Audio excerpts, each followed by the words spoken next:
Okay, welcome back to Yashahime Princess Half Demon Anime Review, episode number 28. You probably noticed the camera angle basically changed differently, because I have a lot of stuff behind me right now. I usually have stuff like right next to me, but it's moved behind me, because tomorrow my house is getting its windows replaced. Yes, all the windows in my house get replaced. So I had to move stuff away from my windows in order to basically then do this. That was some point. And so basically a lot of stuff normally is like the side, like usually over here is like my entertainment center, like I watch TV. And like I have stuff like right here next to me. There's nothing right now. All that's behind me right now. So that's the reason why the camera angle is the way it is. In case anyone was asking about that. Now, in the case of these three episodes, we wrap up several major plot threads these three episodes alone. The first one is called Zero's Feelings. And with this one, we wrap up pretty much two plot threads in the same episode. Actually, more like three. We kind of wrap this up. We wrap up the Zero plot thread. Yeah, her plot thread is going into this episode one of this, since like episode like one or two. So we find out in this episode that she was the one who ordered the burning of the forest.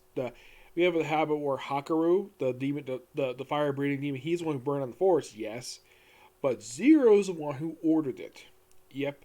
And a lot of the time, Toa is fighting, well, basically continue fighting Zero. And of course, we actually have Setsuna basically have to go and stop our sister from killing Zero at that point in time. Yes. Because basically, if she does, it will cause her mother. So they basically, in a way, find a way to resolve her regrets by, apparently she regrets not saving the great dog demon, Setsuna and Toa's awesome grandfather.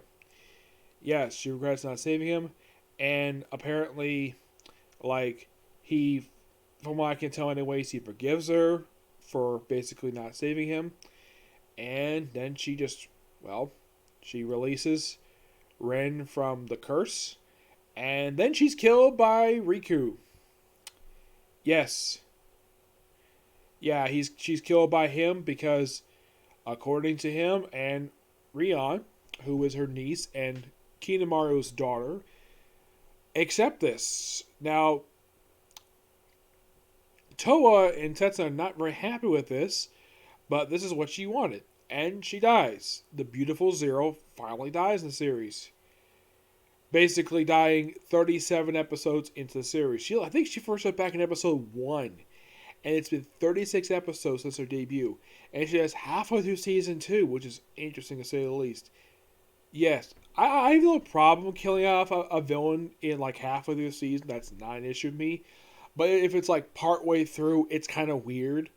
Like, you kill off a really cool villain, and you kill him off partway, like 3 or 4 episodes in. Like, really? You kill him off that early? Wow. But this is perfectly fine. And so, with that plot thread wrapped up, Ren is simply free from the Tree of Ages. And so, we get resolved for the next plot thread, where they go and visit their mom. Also, with basically Zero dying, the whole place is sort of restored. Also, apparently this area has this thing where, there's this weird effect with this thing, where it's kind of like, basically like a painted area. It's kind of weird. But outside of it, it's normal animation.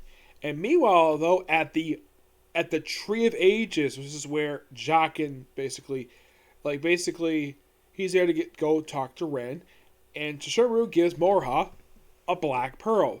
The very black pearl that he sealed Inuyasha and Kagome in. It's also revealed in this very episode that it was Jockin's idea to do that. Not Tsushiro, it was Jockin's idea. Which, okay, that's interesting. And also, and this I thought was really interesting, they actually explain exactly what happened to Setsuna after she set up with Toa. And also, what was up with that portal we saw back in episode 1. Apparently, with some hidden ability that Setsuna has, that sends her sister into the future, and Jockin put a barrier on her, so we have the Tree of Ages showing up, talking to Jockin, who takes the form of Kikyo. Yes, which is quite weird. I have no idea why in the world, like, at this point of the series, they have not explained why a tree of ages takes the form of Kikyo of all people. Kikyo. Yeah, she was a regular character in the original series, both in the original Inuyasha and this one. Here, she just here for some reason, taking that form. I guess they wanted. I guess that Sunrise must be though. Okay, let's have the tree maiden take a familiar form people know about. Choose Kikyo. The woman was killed 3 freaking times over the course of the original series. Yeah, let's have her take that form. So, yeah, and then of course Moroha basically pondering, or she sits at the Bonier's well, which this is the first time I think in present day it's been seen, because it's seen a couple times in flashback in the series, because it was also mentioned. They also explained these episodes. What's up with that guy in the future who's connected to Kinemaru? They explained episode 39. He's actually the chopped off arm of Kinemaru that the Riku threw in the Bonir as well, and that connects them to something in the future, which I'll get to that. So basically, we end up having Moroha fighting Kinemaru over the Black Pearl, and he's like, "Oh, give me that spirit, give me the pinwheel, I'll give you the Black Pearl." He's like, "What are you talking? Oh, you mean that little kid?" Yeah, ends up fighting for a while, and then she can find her for a while, and then Shishomaru shows up completely out of nowhere. Yeah, he shows up, fights Kinemaru for quite a while, and then of course basically Towa and Setsuna show up to team up with Moroha to basically severely injure him. Yes, they actually cause him by the smoke, and then he's like, "Oh, I'm gonna unleash this gigantic purple fireball on you, the same fireball used on the Great Dog Demon," and then Shishomaru blocks it without a sword, though it's slowly draining away his highlight force, and he falls. Though before he falls, of course, Kinemaru getting back the Black Pearl, and what does Shishomaru do? Throw the Black Pearl in front of the girls, and he gets sucked in. This is the end of episode 38, mind you. Yes, in episode 38. And they're inside the Black Pearl, and we see 2 familiar faces. Like, who are these people in shadow?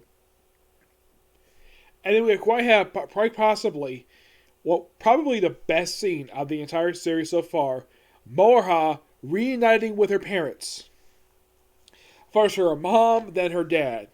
And it goes really well. It's like are you Moroha? Like, hugs her cheeks, and it's like, she hugs her, and then of course basically he takes the Toa, of course. And watches like, next episode, like, no wonder why I'm supposed to show her. You come from you two.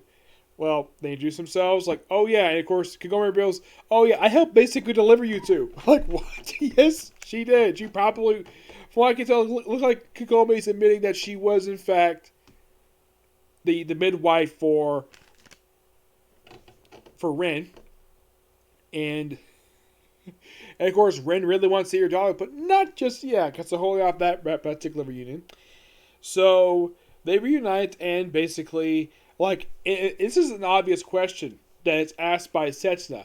How did you know this was Moroha?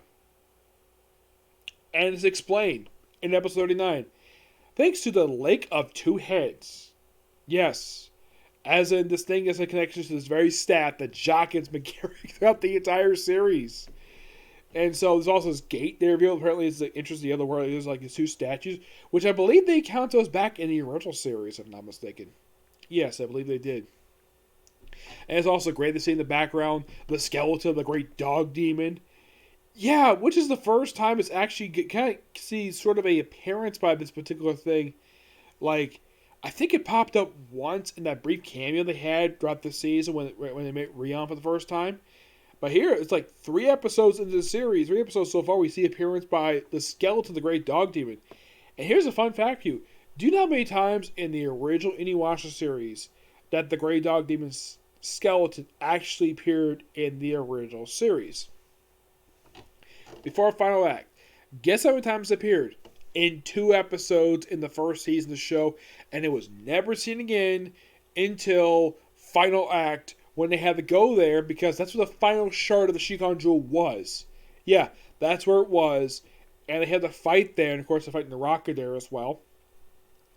And after this, it wasn't seen again until this series. Yep. Popped up a few times.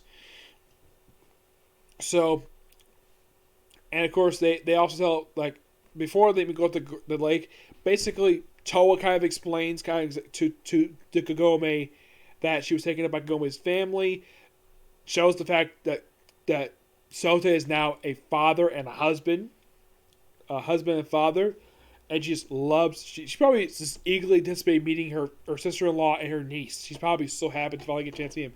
Despite the fact she technically has three nieces already, via Sesshomaru's daughters and this beautiful little girl. Yep. Which I found, and apparently she has never seen a smartphone before. Yeah, never seen before. Like, oh, like this. You're like, oh, you mean the flip phones? apparently Toa knew about flip phones. Yes, that's what they used in the original Inuyasha series when they came up. I guess came back in the early 2000s. So of course they use flip phones. Now we use smartphones. Yes, and I'm so happy they use that in this current series because why the heck friggin' not? And she's probably also, she didn't have a big reaction to the fact her mom has got grayer hair now, or the fact she's shocked the fact her cat is still alive after all this time. I mean, her grandfather, no, that's surprising because he's probably a very stubborn guy, but her cat's still alive after all this time. That cat must be like really old and yet still alive. Like, wow, that's something. And so, okay, to figure a way to get out of there, summon the Tenseiga. Not the Tenseiga, well, basically Sesshomaru's sword, which Toa says he has to summon the damn sword in order to break that seal to get out and battle those guardians.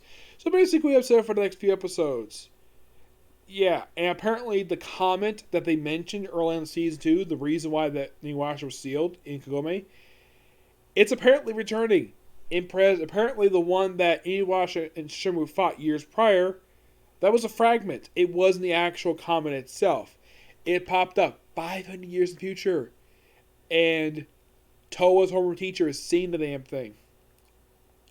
So they have to hurry up and get back to the future in order to destroy this damn thing, which that's going to be quite interesting to say the least.